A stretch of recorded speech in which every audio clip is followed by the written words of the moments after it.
اعوذ باللہ من الشیطان الرجیم، بسم اللہ الرحمن الرحیم۔ HM وائس میں خوش آمدید۔ کیا جنت میں بازار بھی ہوگا؟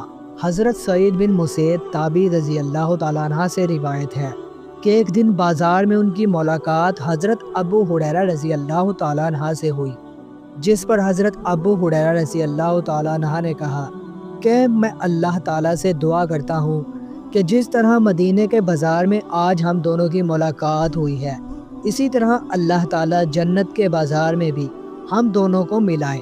حضرت سعید نے یہ سن کر دریافت کیا کہ کیا جنت میں بھی بازار بھی ہوگا؟ حضرت ابو ہریرہ رضی اللہ تعالیٰ عنہ نے فرمایا، ہاں، جنت میں بازار بھی ہوگا۔ مجھے رسول اکرم صلی اللہ علیہ وسلم نے بتایا تھا کہ جنتی لوگ جب جنت میں داخل ہوں گے تو اپنے اپنے اعمال کی فضیلت و برتری کے لحاظ سے جنت میں مقیم ہوں گے، یعنی جس کے اعمال جتنے زیادہ اور جتنے اعلیٰ ہوں گے، اسی اعتبار سے اسے بلند تر اور خوب تر مکانات و منازل ملیں گے۔ پھر انہیں دنیاوی ایام کے اعتبار سے جمعہ کے دن اجازت دی جائے گی اور وہ سب اس دن اپنے پروردگار کی زیارت کریں گے، جو ان کے سامنے اپنا عرش ظاہر کرے گا۔ جنتیوں کو دیدار کرانے کے لیے وہ جنت کے ایک بڑے باغ میں جلوہ فرما ہوگا۔ اس باغ میں مختلف درجات کے ممبر، یعنی نور کے ممبر، موتیوں کے ممبر، یاقوت کے ممبر، سونے کے ممبر اور چاندی کے ممبر رکھے جائیں گے، جن پر جنتی بیٹھیں گے، یعنی جو جنتی جس مرتبے کا ہوگا وہ اسی لحاظ سے اپنے ممبر پر بیٹھے گا۔ نیز ان جنتیوں میں سے جو جنتی کم مرتبے کا ہوگا وہ مشک و کافور کے ٹیلوں پر بیٹھے گا، لیکن ٹیلوں پر بیٹھنے والے لوگوں کو یہ احساس نہیں ہوگا کہ ممبر اور کرسیوں پر بیٹھنے والے لوگ جگہ اور نشست گاہ کے اعتبار سے ان سے افضل ہیں۔ حضرت ابو ہریرہ رضی اللہ تعالیٰ عنہ کہتے ہیں کہ میں نے دریافت کیا، یا رسول اللہ صلی اللہ علیہ وآلہ وسلم، کیا ہم اس دن اپنے پروردگار کو دیکھ سکیں گے؟ آپ صلی اللہ علیہ وآلہ وسلم نے فرمایا، ہاں یقیناً۔ کیا تم دن میں سورج کو اور 14ویں رات میں چاند کو دیکھنے میں کوئی شبہ رکھتے ہو؟ ہم نے عرض کیا، ہرگز نہیں۔ فرمایا، اسی طرح تمہیں اس دن اپنے پروردگار کو دیکھنے میں کوئی شک و شبہ نہیں ہوگا۔ دیدار الہی کی اس محفل میں کوئی شخص ایسا نہیں ہوگا جس سے پروردگار تمام حجابات اٹھا کر براہ راست ہم کلام نہیں ہوگا، یہاں تک کہ اللہ تعالیٰ حاضرین میں سے ایک شخص کو مخاطب کر کے فرمائے گا کہ اے فلاں بن فلاں، کیا وہ دن تجھے یاد ہے جب تو نے ایسا اور ایسا کہا تھا؟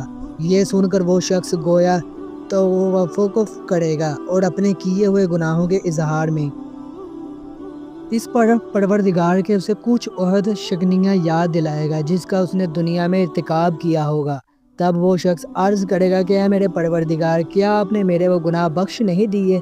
پروردگار فرمائے گا، بے شک میں نے تیرے وہ گناہ معاف کر دیے ہیں اور تو میری اسی معافی کے نتیجے میں آج اس مرتبے کو پہنچا ہے۔ پھر وہ لوگ اسی حالت اور مرتبے پر ہوں گے کہ ایک بادل آ کر ان پر چھا جائے گا اور ایسی خوشبو برسائے گا کہ اس جیسی خوشبو انہوں نے اس سے پہلے کبھی کسی چیز میں نہیں پائی ہوگی۔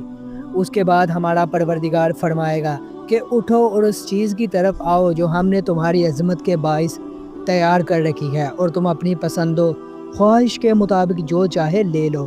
یہ سن کر حضرت محمد صلی اللہ علیہ وآلہ وسلم نے فرمایا کہ جنتی لوگ اس بازار میں پہنچیں گے جسے فرشتے گھیرے ہوئے ہوں گے۔ اس بازار میں ایسی ایسی چیزیں موجود ہوں گی کہ نہ کسی آنکھ نے دیکھی ہوگی اور نہ کسی کان نے سنی ہوگی اور نہ کسی کے دل میں ایسا تصور آیا ہوگا۔ پھر اس بازار میں سے اٹھا کر ہمیں وہ چیزیں دے دی جائیں گی جن کی ہم خواہش کریں گے، حالانکہ اس بازار میں خرید و فروخت جیسا کوئی معاملہ نہیں ہوگا۔ نیز اس بازار میں تمام جنتی آپس میں ایک دوسرے سے ملاقات کریں گے۔ نبی کریم صلی اللہ علیہ وسلم نے فرمایا، ایک بلند مرتبہ شخص دوسرے نسبتاً کم درجے کے شخص کی طرف متوجہ ہوگا اور اس سے ملاقات کرے گا، لیکن جنتیوں میں یہ احساس نہیں ہوگا کہ کوئی معمولی اور ذلیل خیال کیا جائے۔ بہرحال اس بلند مرتبے شخص کو کم تر مرتبے کے شخص کا لباس پسند نہیں آئے گا۔ اب ان دونوں کا سلسلہ گفتگو ختم بھی نہ ہوئے ہو پائے گا کہ یکا یک وہ بلند مرتبہ شخص محسوس کرے گا کہ میرے مخاطب کا لباس تو مجھ سے بھی بہتر ہے۔ ایسا اس لیے ہوگا کہ جنت میں کسی شخص کو غمگین ہونے کا موقع نہیں دیا جائے گا۔